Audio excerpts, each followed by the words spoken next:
Yo, yo, yo, what's up, animals? Sungila Z Musical Gangster here.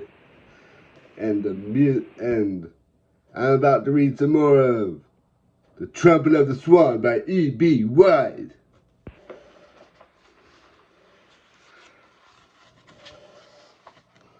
Chapter 11, Camp Kukuskus.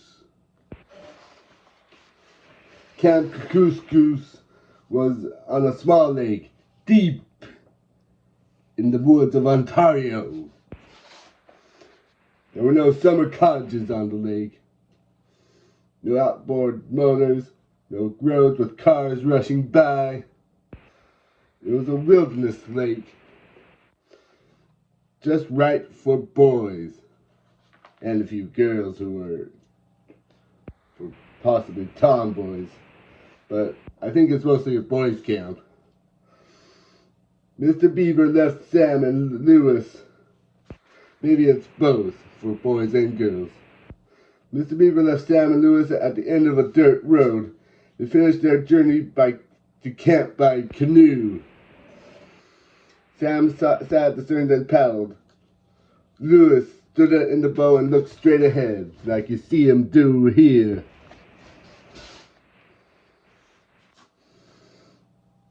The camp consisted of a big log cabin where everybody ate. 7 tents where the boys and the counselors slept. A dog out front and the outhouse out back. The woods closed in all around, but there was a bare spot that had been made into a tennis court. There were plenty of canoes in which to take trips to other lakes. There were about 40 boys in the camp. And Sam's canoe grounded on the sandy beach next to the camp dock. Lewis stepped ashore wearing his slate, his chalk pencil, his trumpet. About 20 of the boys rushed to the landing to see what was going on. They could hardly believe their eyes. Yeah, hard to believe, isn't it, that a trumpet swan carrying all this. Yeah. Hey, look what's here! One of the boys yelled. A bird! Cried another. Look at the size of him. Everybody crowded around Lewis wanting to take a close look at the new camper. Sam had to push some of the boys back to keep Lewis from getting crushed. Take it easy, will ya? Sam implored. That evening, after supper, the director of the camp, Mr. Brickle, built a large campfire in front of the main lodge. Boys gathered around. They sang songs and toasted marshmallows and hit mosquitoes. Sometimes you couldn't understand the words of a song because the boys sang with marshmallows in their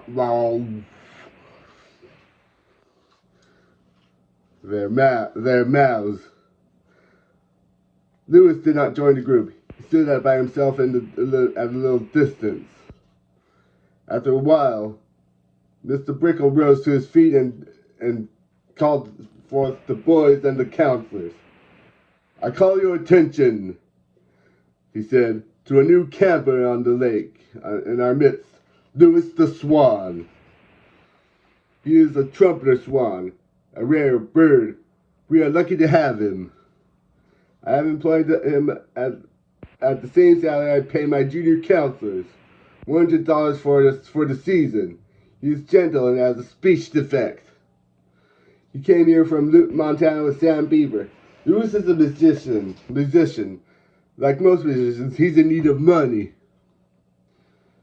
He will wake you at daybreak with his trumpet. He will call you to meals, and at night he will be dropping you off to sleep by performing taps. And that will bring the day to a close. But I advise you not to provoke him. To treat him as an equal and treat him with respect. Those wings are heavy hitters. Take a look at those wings. And now introduce to your listening pleasure, Lewis, the trumpeter swan. Take a bow, Lewis. Lewis was embarrassed, but he came forward and bowed. Then he raised his trumpet to his mouth and blew along.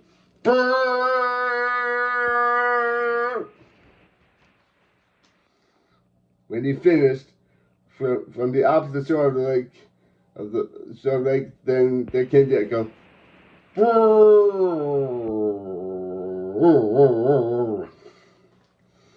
The boys clapped. Lewis bowed again. Sam Beaver. Hold on a sec, I gotta get some music on.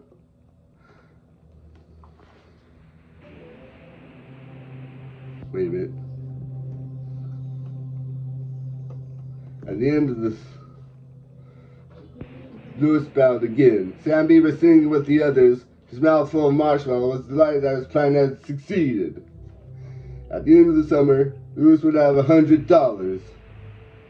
A boy named Applegate Skinner stood up. "Mr. Brickle," he said, "what about me? I don't like birds. Never have, never will." "Okay, Applegate," said Mr. Brickle. "You don't have to like birds if that's the way you feel about it. Just go ahead on liking birds. Everyone is entitled to his likes and dislikes. Come to think of it, I don't care much for pistachio ice cream. Just don't like, why I don't like it. Maybe it's the taste, I don't know. But do not forget, however, that Lewis is one of your counselors. Whether you like him or not, he must be treated with respect. R-E-S-P-C-T. One of the new boys who had been to the camp stood up. "Mr. Brinkle," he said, "why is the camp called Camp Kookooskoos? What does Kookooskoos mean?" "It's a native Canadian name for the great horned owl," replied Mr. Brinkle. "That is true, by the way." The new boy thought about this for a moment. "Then why didn't you call it Camp Great Horned Owl instead of Camp Kookooskoos?" "Because," replied Mr. Brickle, "boys' camp should have a peculiar name. Otherwise it doesn't sound interesting. Couscous is a perfect name. It's a long word. It has 3 letters. 2 S's. It has 2 S's, 3 K's, and 6 O's. You don't find many names as weird as that. The weirder the name, the better the camp. Besides, it rhymes with moose. That's the good thing. Anyway, welcome to Camp Kookooskoos. And now it's time for everybody to go to bed. You may take a swim before breakfast tomorrow, and you don't need to wear your swim trunks. Just jump out of bed when you hear the trumpet of the swan. Strip off your pajamas, race to the deck, and dive in. I'll be there ahead of you to do my celebrated black flip from the diving tower. It freshens me up for the hard day ahead. Good night, Lewis. Good night, Sam. Good night, Applegate. Good night, all. The light was fading. The boys went off to their tents in the darkness. Senior counselors sat together on the porch and smoked one last pipe of weed. Just kidding. Maybe just smoked. Sam crawled in under his blankets. In tent 3, Lewis walked up to the high, flat rock of the shore, stood there waiting. When the lights all went out, he faced the camp, raised his trumpet to his mouth, and blew taps. The